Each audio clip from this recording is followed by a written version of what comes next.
So bagamat nga po naiwang dismayado at tahimik lahat ng fans sa loob ng venue kahapon sa bansang Argentina, nang dahil sa hindi sila makapaniwala na ang kanilang matibay na pambatong knockout artist na si Tobias Reyes ay tinalo lang ng ating pambato na si Mel Fajardo sa loob ng 1 minuto via first round knockout, kung saan nagawa itong pabagsakin ni Fajardo ng 4 na beses, ay may isa nga pong napahanga ng husto kay Fajardo.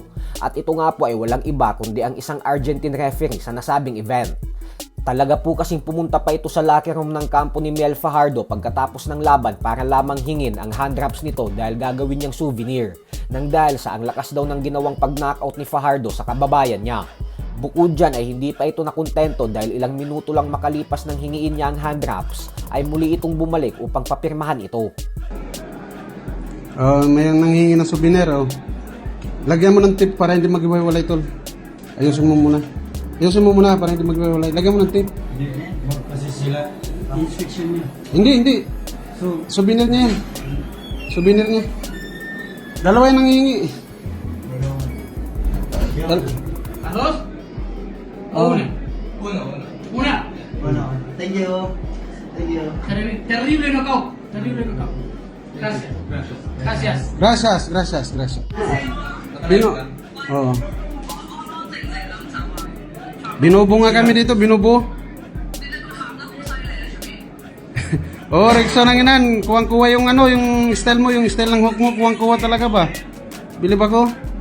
Nakopya niya. Thank you, Jimel. Thank you sa sparring mo. Thank you so much.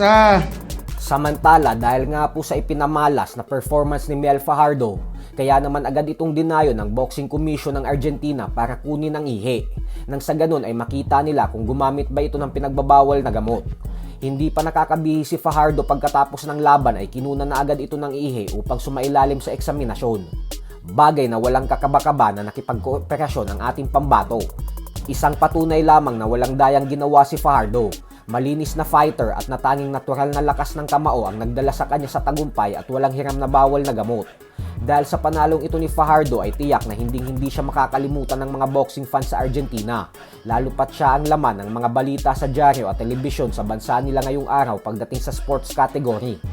Sa kabilang banda naman mga idol ay sinamantala din nga po ng nangungunang tagagawa ng mga customized 1/4 scale boxing legend statues na scrap collectibles ang pagbisita ng ating pambansang kamauman ni Pacquiao sa Amerika.